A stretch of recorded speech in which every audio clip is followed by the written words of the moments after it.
ANB news में आपका स्वागत है। नमस्कार, मैं हूं आपके साथ लोकेश कुमार और आप देखना शुरू कर चुके हैं पब्लिक कॉलिंग। इस कार्यक्रम के जरिए आपकी यानी कि पब्लिक की आवाज बनकर अब से मैं इस शो में जज्बात से बोलूंगा, स्टूडियो में हुक्मरानों से बेबाक सवाल करूंगा, झूठ को सच के तराजू में तोड़ के हदों के हर ताले तीखे सवालों को पाले, पर्दों में छिपे हर सच की तलाश करूंगा। और मेरे इस शो में न पाबंदियां होंगी, न होंगी कोई हद। अगले आधे घंटे तक आपके हक और आपकी आवाज को लब खोलकर दहाड़कर उठाऊंगा मैं। जुर्म और जुर्म के खिलाफ हर बेबस के लिए करूंगा मैं इंसाफ। कान देखते आवाजों की, आंखें सुनती खामोशी की, अंधे बहरे झिझक की, डर की दीवारों को तोड़कर अंगार नगरी में खतरे से खेलकर, जिम्मेदारी से सच का सिपाही बनकर, आन बान शान से, शब्दों के धनुष बाण से पब्लिक यानी कि आपकी आवाज को सरकार और सिस्टम तक पहुंचाकर बयां करेंगे हम जमीनी हकीकत को। और आपने देना है हमारा साथ। और वो कैसे? सिर्फ एक कॉल करके। एएनबी न्यूज के स्टूडियो में आपने करना है एक कॉल और हमारा नंबर है 01763 356 889 और 01763 234 028 पर।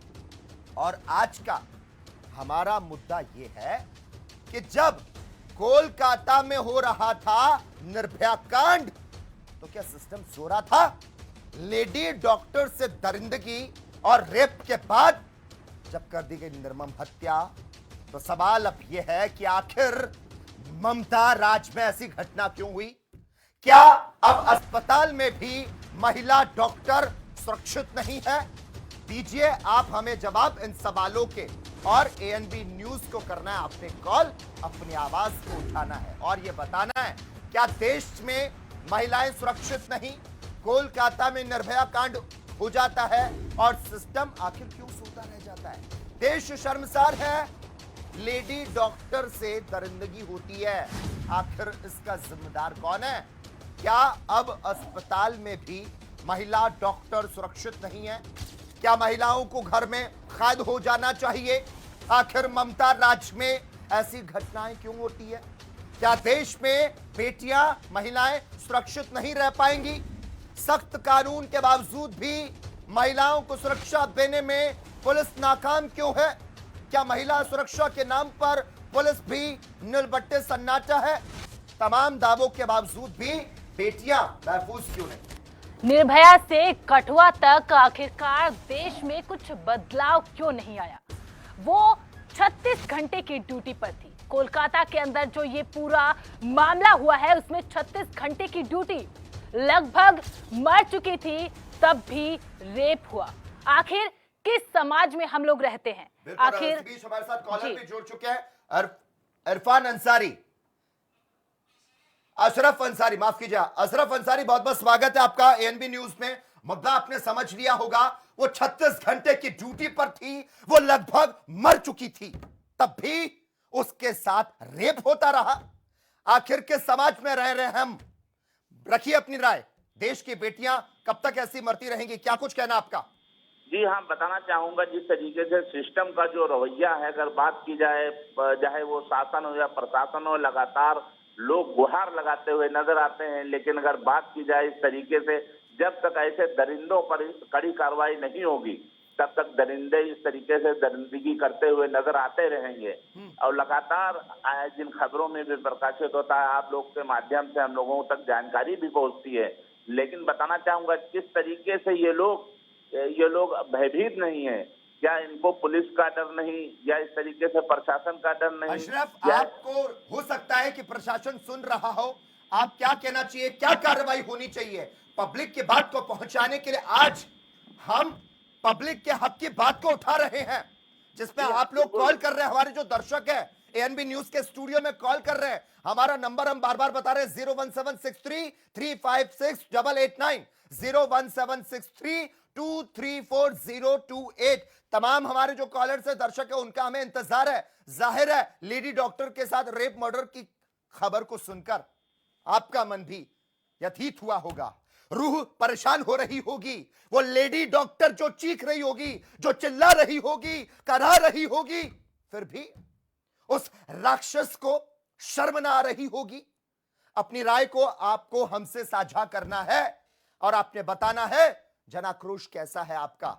और हमारे साथ जो दर्शक जुड़े हुए थे उनसे मैं जानना चाहूंगा क्या लगता है, क्या कार्रवाई होनी चाहिए ताकि आने वाले कल में हम इस तरह की खबरों को ना उठाएं और इस तरह का डिस्कशन ना कर रहे हो। जी हाँ, बिल्कुल। जिस तरीके से दरिंदगी हुई है, अगर देखा जाए तो ऐसे लोगों पर अगर कठोर कार्रवाई हो जाए तो आइंदा से जो जो करने वाले लोग हैं उनकी रूह तक कांप जाए। क्योंकि जब तक इन लोगों पर कठोर कार्रवाई नहीं होगी तो ऐसे ही दरिंदगी आए दिन होती रहती है। रोजाना आए दिन खबरों में प्रकाशित होती है, अखबारों में देखा जाता है, कहीं किसी के साथ कहीं किसी। जहाँ एक तरफ जो है प्रशासन या इस तरीके से सरकारें लाख दावे करती हैं कि बेटी सुरक्षित है, लेकिन बेटी सुरक्षित कहीं नहीं दिख रही है। अगर आप बात करते हैं इस तरीके से दरिंदे जब तक रहेंगे समाज में, जब तक बेटियां सुरक्षित नहीं रह सकती। प्रशासन को या सरकार को चाहिए कि ऐसे दरिंदों पर कठोर से कठोर कार्रवाई करनी चाहिए। बिल्कुल अशरफ, धन्यवाद तमाम जानकारी को हमसे साझा करने के लिए। तो लगातार हम ये सवाल उठा रहे हैं, लेडी डॉक्टर से जब दरिंदगी हुई है उसका जिम्मेदार कौन है? क्या अब अस्पताल में भी महिला डॉक्टर जो है वो सुरक्षित नहीं है? लगातार हम इस सवाल को उठा रहे हैं और आपको कॉल करने को बोल रहे हैं पब्लिक कॉलिंग में, हमारे स्पेशल कार्यक्रम में। और अगर आप लड़की हैं और अगर आप भारत से हैं तो आपको याद दिला दूं, एक थी रानी चिन्नम्मा, दूजी थी लक्ष्मी मर्दानी और एक थी रानी छलकारी, वीरांगना। इन जैसी नहीं थी कोई, और जो 100 पर भारी पड़ी थी। हम बात कहेंगे उन महिलाओं को और वो कहेंगी हमें ये क्यों बता रहे हो, क्योंकि आपने भी इन्हीं की तरह अपनी रक्षा ना स्वयं करनी है। मार्शल आर्ट, गतका, या फिर आप खेलो कोई मर्दानी खेल, लेकिन आत्मरक्षा करो सबसे पहले, क्योंकि कब अनजाने में किसी मर्द के अंदर राक्षस जाग जाए, जाने कब इंसानियत उससे दूर भाग जाए, जाने कब वो हंसी बन जाए। क्योंकि जिस प्रदेश की आज हम बात कर रहे हैं, पश्चिम बंगाल की, जहां पर नारी शक्ति का वंदन होना चाहिए, वहां की धरती बार बार शर्मसार होती है, वहां पर नारी करुण क्रंदन को मजबूर होती है। अगर आपने भी इसी तरह का आक्रोश है तो आपने हमें कॉल करना है एएनबी न्यूज के स्टूडियो में, और हमारा नंबर 01763356889 01763234028। पीसीआर से मुझे कमांड मिल रही है, सरिता महिला हमारे साथ जुड़ चुकी हैं। सविता, बहुत बहुत स्वागत है आपका एएनबी न्यूज में। आपने बताना है क्या कहना है आपका ऐसी घटना पर। क्या आप भी मानती हैं पश्चिम बंगाल महिलाओं के लिए अब सुरक्षित नहीं? क्या आज ये उन तमाम क्रूरताओं की याद को दिलाता है जो केवल धर्म तंत्र में मौजूद है? रखिए अपनी बात। सर, मैं लखीमपुर जिले से तीरागाछी गांव से बोल रही हूँ और मेरा शारीरिक शोषण हुआ है। मैंने कई बार एप्लीकेशन दिया है विपक्षी धोरारा थाने में, लेकिन हमारे एप्लीकेशन पे कोई कार्रवाई नहीं हुई है। कप्तान साहब को भी दिए हैं 3 एप्लीकेशन, लेकिन वो हमको दौड़ा रहे हैं 1 महीने से। सविता, जरा डिटेल में हम आपसे समझना चाहूंगा कब की ये घटना है। और ये बहुत बड़ी बात आप टेलीविजन स्क्रीन पर कह रही हैं, शारीरिक शोषण हुआ लेकिन कोई सुनवाई नहीं हो रही, कोई कार्रवाई नहीं हो पा रही। मैं आपसे तमाम बातों को समझना चाहूंगा, बताएं कब की घटना है और क्या क्या अब तक हुआ। बिल्कुल समझिए। मेरे एक रिश्तेदार हैं हरदी गुदरिया में, उनका नाम है जयदीप पुत्र आशाराम। उन्होंने मेरे साथ छल किया है, प्रेम का नाटक रचा और शारीरिक संबंध बनाए, शादी का झांसा देके, लेकिन अब वो किसी और से शादी कर रहे हैं। लगभग 3 साल हमारे घर पे आए गए हैं और फर्जी रजिस्ट्री करवा के मुझे बताया गया कि हमारी कोर्ट मैरिज हो गई है।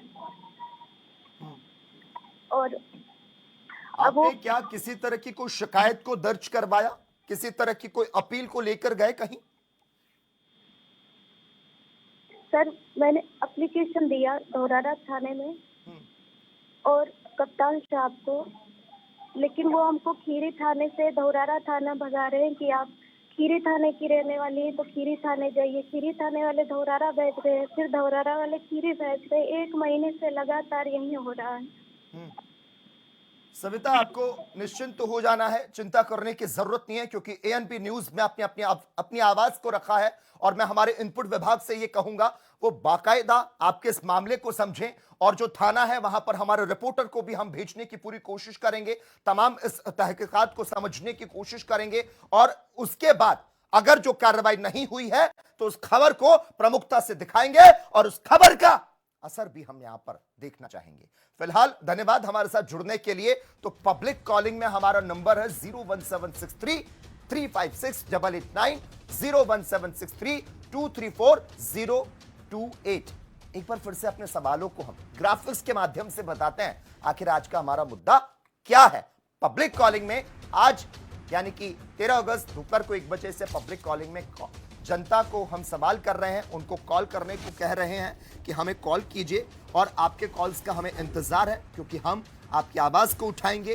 क्या देश में महिलाएं जो है वो सुरक्षित नहीं है? कोलकाता में निर्भया कांड होता है, क्या सिस्टम है वो सोता रहता है? देश जब शर्मसार है, लेडी डॉक्टर से जब दरिंदगी होती है तो महिला डॉक्टर सुरक्षित क्यों नहीं है? क्या महिलाओं को अब घर में कैद हो जाना चाहिए, क्योंकि इस तरह की घटनाएं जो है वो बार बार हो रही है?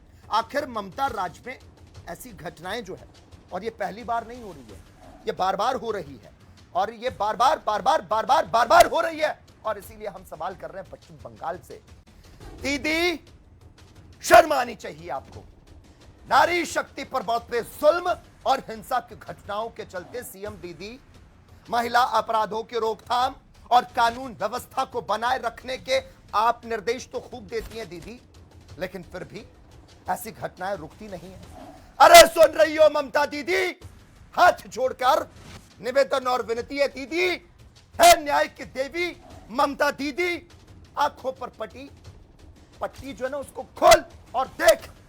अरे कुछ तो अब बोल दीदी, खोल आंखों को और जरा देख, इस घटना पर आ रहे बयानों के सैलाब को देख। एक तरफ नवरात्रों की पूजा में जहां तेरे प्रदेश में श्रृंगार करके सजाया जाता है, जैसे कन्या बुलाया जाता है, और एक तरफ तेरे ही प्रदेश में कन्या को अपने पैरों तले कुचला जाता है, जमीन की धूल समझा जाता है। मनीषा तिवारी हमारे एक और कॉलर जुड़ चुकी हैं। मनीषा, बहुत बहुत स्वागत आपका एएनबी न्यूज में। हर दिन हैवानियत की हदों को लांघा जा रहा है, इस देश में महिलाओं की अस्मिता का जनाजा निकाला जा रहा है। कश्मीर से लेकर कन्याकुमारी तक आज इस देश में महिलाएं असुरक्षित है और बड़े ही शर्म के साथ मुझे ये कहना पड़ रहा है। फिलहाल मैं चाहूंगा आप अपनी प्रतिक्रिया को रखें। मनीषा तिवारी जी, क्या कहना चाहती हैं? जी सर, मैं प्रतापगढ़ से रहने वाली हूँ। हेलो, सुन पा रहा हूँ मनीषा, रखिए अपनी बात को। जी मैं प्रतापगढ़ की रहने वाली हूँ। ग्राम तिवारीपुर, पूरे वंशीधर, थाना आजपुर देवसरा, तहसील पट्टी की निवासी हूँ। सर मेरे साथ जो है कुछ मेरे गांव के ही लोग 10/3/2023 को सुबह के टाइम मैं घर के सामने झाड़ू लगा रही थी, उसी समय वो लोग आए एक राय होकर के। हेलो जी मनीषा जी। मैं झाड़ू लगा रही थी, उसी समय वो लोग आए और भद्दी गाली देने लगे जी। और उसी गाली देने के बाद जब मैंने उनको रोका और उनकी नीयत को सही नहीं देखा तो मैं घर की तरफ भागी। रोकने के बाद मैं घर की तरफ भागी। फिर वहाँ हमारे गांव के प्रधान हैं, मतलब महिला है, प्रधान है, उनके पति थे वो, और उनके साथ मतलब 5 अन्य लोग थे। 3 लोगों को मैं पहचानती हूँ, मेरे गांव के ही थे जी। उनके पति रमाशंकर तिवारी हैं। उन्होंने मेरे पीछे, मेरे बैक साइड में कंधे के पास में उन्होंने चाकू से वार किया और मेरे कपड़े फट गए। मैं घर में भागी और इसके बाद ये सारे लोग घर में घुसे हैं। ये लोग हमको उधर लाद फूसे से, मतलब जितना हो सका उतना ये लोग मारे हैं। उधर फिर मेरे घर में, क्योंकि मेरे घर में कोई था नहीं, महिलाएं थी, मम्मी लोग पीछे साइड में मेरे बाउंड्री है उधर थी। जब आवाज हल्का सुनी तो दौड़ के जब आई, जब मम्मी लोगों को देखे हैं तो ये लोग गाली देते हुए भगे कि 5 लाख रुपए दे दो, मेरे अपने पिता से कह के दिलवा दो, ये कर दो। मतलब पूरी तरीके से मेरे साथ अश्लील जितनी हरकतें करनी थी वो कर रहे थे वो लोग, मारते हुए।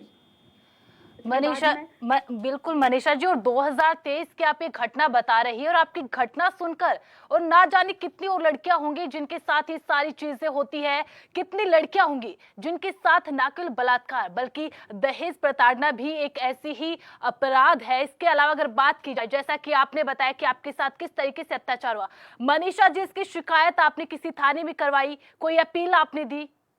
जी, मैंने थाने आसपुर जोसरा थाने गई। उसके बाद मैंने वहाँ FIR दर्ज करवाया, मेरा मेडिकल भी करवाया गया। मेरी लगभग 10 धाराओं में मुकदमा पंजीकृत हुआ।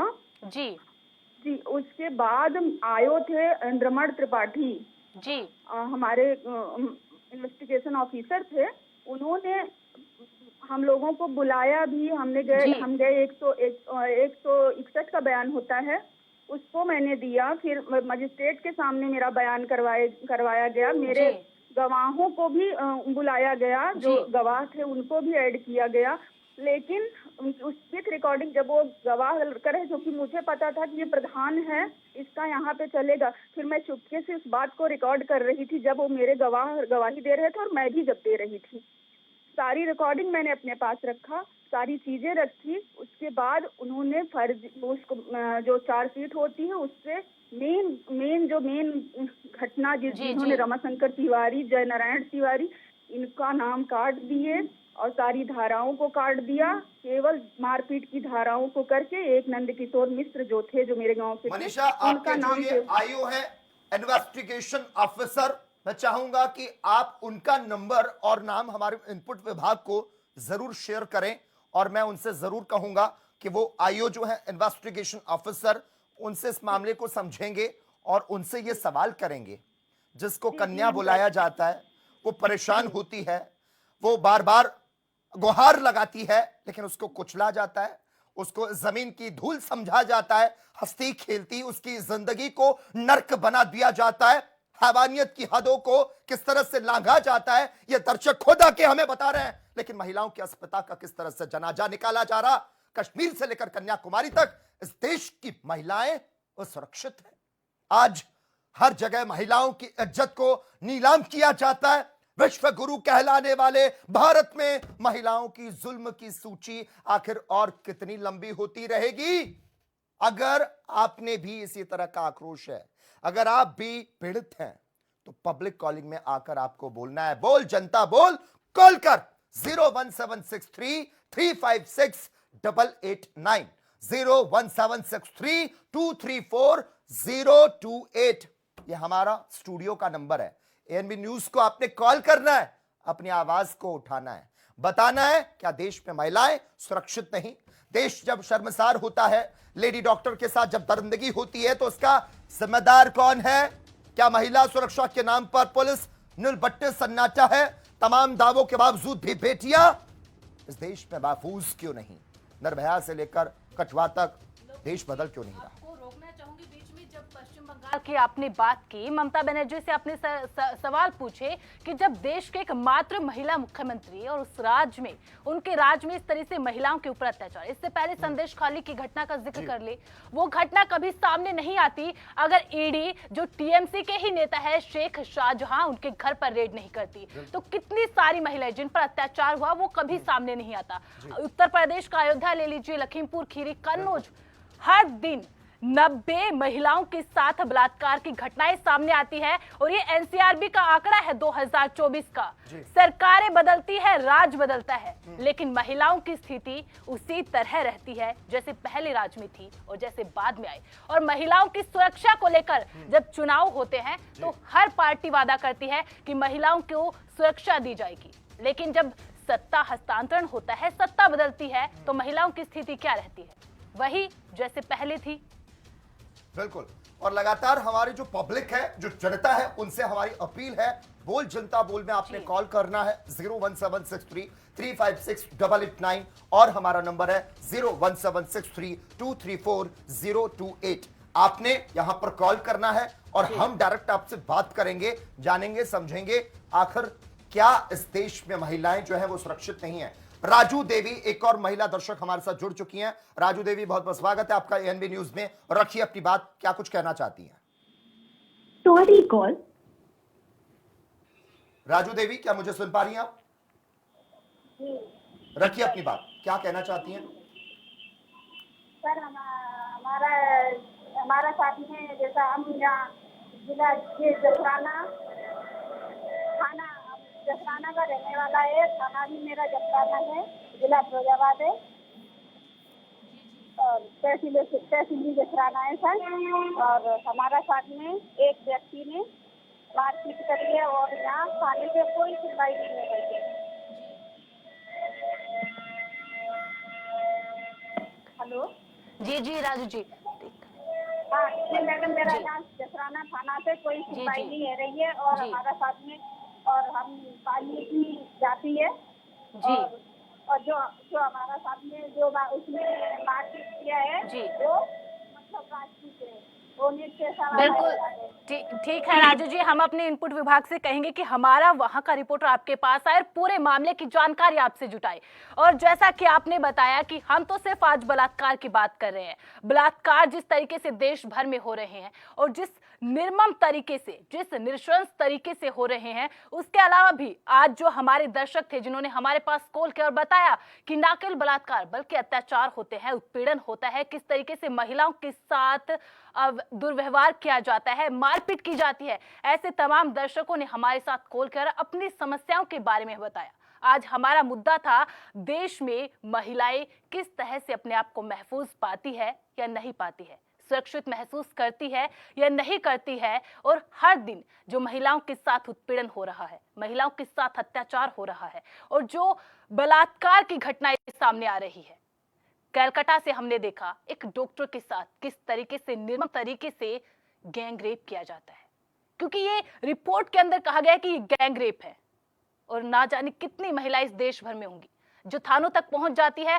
वो किस्से, वो केस तो हमारे सामने आ जाते हैं, लेकिन उन महिलाओं का क्या, उन नाबालिगों का क्या जो थानों तक नहीं पहुंचती है, जो समाज के डर से अपना मुंह बंद कर लेती है, चुप हो जाती है। ऐसे में उनके लिए आवाज कौन उठाएगा? और इसी को लेकर एएनबी न्यूज ये स्पेशल प्रोग्राम लेकर आया है, पब्लिक कॉलिंग, जहां पर दर्शक अपने मन की आवाज, अपनी जो समस्याएं हैं वो हमारे साथ साझा कर सकते हैं। कल पब्लिक कॉलिंग में किसी और मुद्दे पर बातचीत करेंगे, हमारे दर्शक हमारे साथ जुड़ेंगे। आज के लिए फिलहाल इतना ही, हमें दीजिए इजाजत। आप बने रहे एएनबी न्यूज के साथ। नमस्कार।